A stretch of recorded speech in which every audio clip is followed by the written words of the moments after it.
Welcome back to Versus, where we see the resumption of a late 1960s trackside rivalry. Two watches, each channeling a vintage prototype. Today, it's the TAG Heuer Autavia Jack Heuer limited edition against the Omega Speedmaster Mark II racing dial.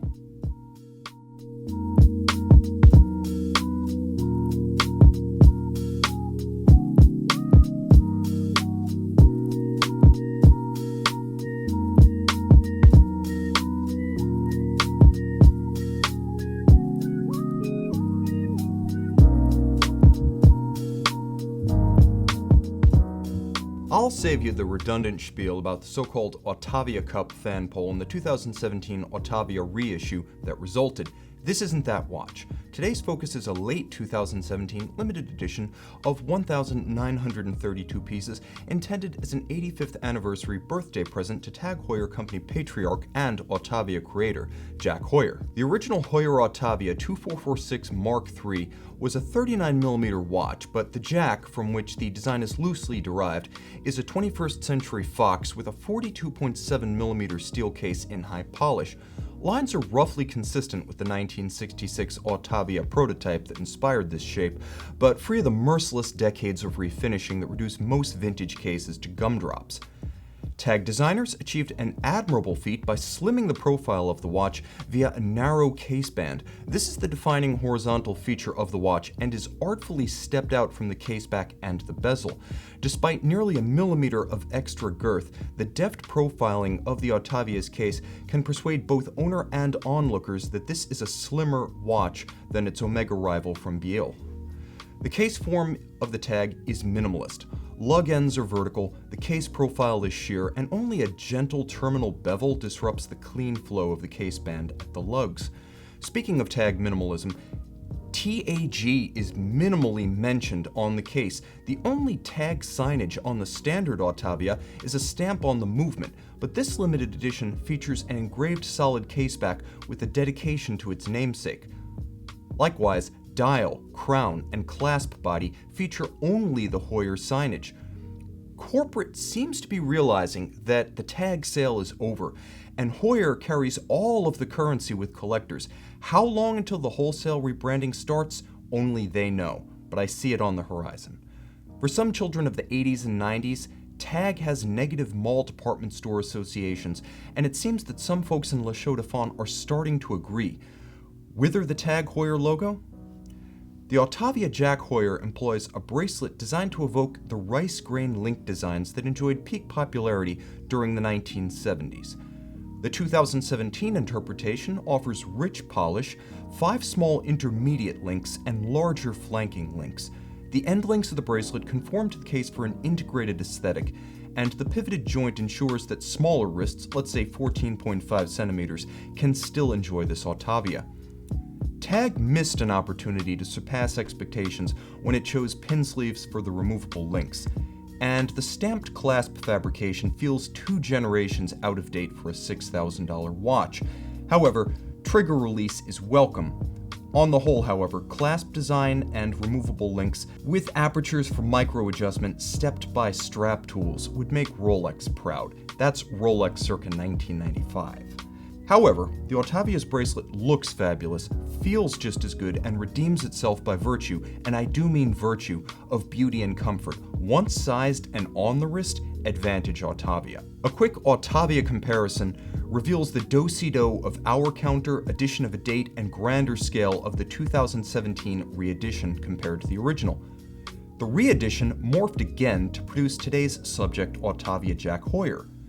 Highlights of the transformation include a traditional Panda dial palette, a new 60-minute bidirectional bezel replaces the original Heuer re-edition's 12-hour format, and the re-edition's incomprehensible 2.5-minute hash marks of the chronograph register give way to standard 1-minute increments. In a momentary act of reason, a Swiss brand also declined to add cloying phony patina dye to the luminova of the Jack Heuer, and this ice-cold dial offers premium applied indices to complete an impressively upscale and clean composition. The grained silver metallic dial is radiant in direct sun, and superb contrast arrives thanks to sunken subs in matte black. If there's one compromise here, it's perhaps the challenge of discerning silver hands and silver indices on a silver sunburst base. Sub-register legibility, however, and I must not understate because this needs to be emphasized, is superb. And tag designers put on a masterclass in date disguise. The calendar disappears at 6 o'clock. Lume is adequate, and the watch may be most legible after nightfall. The vintage Autavia 2446 Mark III was a manual, but you won't miss it. Today's TAG Heuer Autavia features manufacturer automatic caliber Heuer O2. It sat for half a decade in development purgatory as caliber 1969, CH80, and as a base for TAG's Carrera tourbillon before launching as the 02.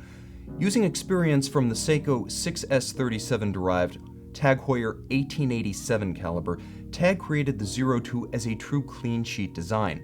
It's a good-looking movement, but while standard Autavias feature a sapphire, the family crest, edition number, and Jack's signature conceal the goods on this model. Be satisfied that it's a good-looking caliber boasting impressive spec underneath the metal monolith. With a column wheel, vertical clutch, and 75-hour power reserve, the Chevrolet-built Heuer 02 offers all modern standards and impressive capability in this price class. Chronograph pusher feel is superb, and the 100-meter water resistance adds true nautical fun potential to the Autavia's original automotive and aviation intent.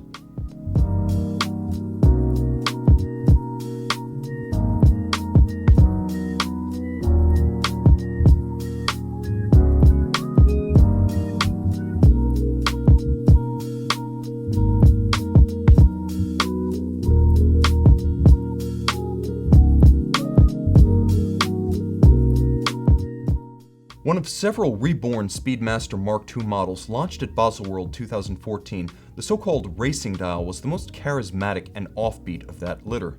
Based on the so-called racing dial option from the reference 145014 that ran from 1969 to 1975, today's Speedmaster Mark II x2 is a fairly faithful revival inside and out. The Omega stainless steel carapace was designed during the late 1960s, but this kind of lenticular robo-tonneau case is redolent of the 1970s as much as bell-bottoms, pork-chop sideburns, and spacey panel van murals. Of course, we love it for all of these reasons. The new 2 features a punchy look. Despite being thinner, narrower, and shorter lug-to-lug, the Mark II looks more massive than the reborn Autavia and has peerless wrist presence. Omega's Neo Tonneau is as elaborately finished as the original's was, and so skillful is Omega's scaling that it's difficult to tell the new 2 from the original Professional Mark II unless they're sitting adjacent. Nearly all of the external distinctions are detail refinements. Bracelet and links tuck beneath the case flanks thanks to the lugless case profile. What appears at first glance to be a proprietary lug system is revealed to be a simple 21mm spacing that will accept any correctly sized standard width strap.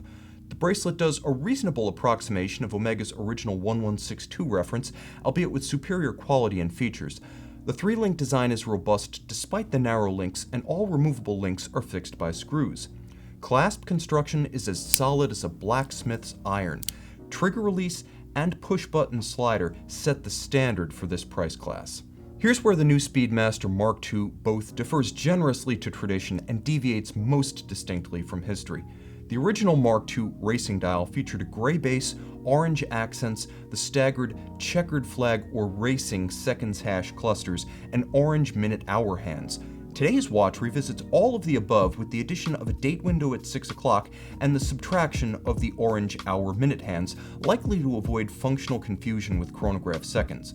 About the date window, it's the love-hate factor on this model. This might even be the #1 issue here for vintage diehards. Speaking of which, orange is a polarizing color on watches, but this watch doesn't clobber you with it like a Seamaster Planet Ocean. The complementary orange, gray, black, and white palette of the dial sizzles, and legibility is superb. By mounting an orange-colored aluminum ring recessed just beneath the tachymeter scale, Omega has achieved a stunning halo-like glow of orange haze that permanently rings the dial. And the TAC has another trick up its sleeve. That aluminum washer also carries a full coat of luminova that elevates the already superb Mark II lights out aspect to life of the party status. While the vintage Mark II was a manual winder, the Remark is an automatic courtesy of Omega's caliber 3330. And speaking of remarks, many will comment that this is an adapted Valjoux 7750, to which I retort, no, it's an adapted 7753.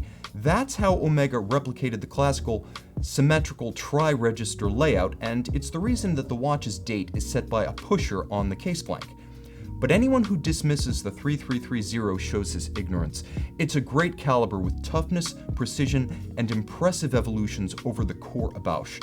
Among those modifications are a 52-hour power reserve, column wheel function selector, free-sprung balance, silicon hairspring, 5-position adjustment, and COSC chronometer certification, and you get all of that with the toughness of a Valjoux 7750 base.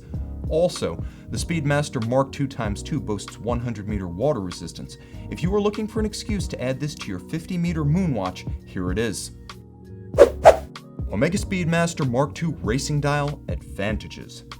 Better legibility in all light, and the lume shot everyone will be talking about after your next Red Bar meetup. A clasp that takes TAG Heuer to school. Removable bracelet links fixed by screws. Unrivaled period character, this one is an icon of its age. The new Autavia's identity seems torn between eras.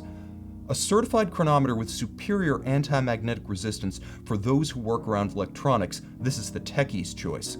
TAG Heuer Autavia Jack Heuer Advantages. How about a blind date? Well, the added date window is anathema to many collectors of vintage reissues, but it's better hidden on the tag than on the Omega. A rotating 60-minute bezel, easier to read than chronograph minutes, and suitable for intervals greater than 30 but less than an hour. Here you get a power reserve of 23 additional hours over the Omega, plus better chronograph pusher feel. The only quick-set date in this test, and vertical clutch smoothness and capability to run the chrono full-time without hazard. On the tag, you get a bracelet that is more beautiful and more comfortable than the Omegas. In Jack Limited form, this Autavia costs $200 less than the Mark II. The same Autavia in non-limited form costs $5,450 to the Mark II's $6,250. The color and the character of the Speedmaster Mark II Racing Dial make it a standout among the often anonymous massive models in that series. It also does better justice to its historic inspiration than the Autavia manages. The Heuer Autavia offers a rare clean sheet movement and watch design effort from this beleaguered brand, and the result is my choice from this shootout. If all future Heuers are this good, they might even make TAG cool again.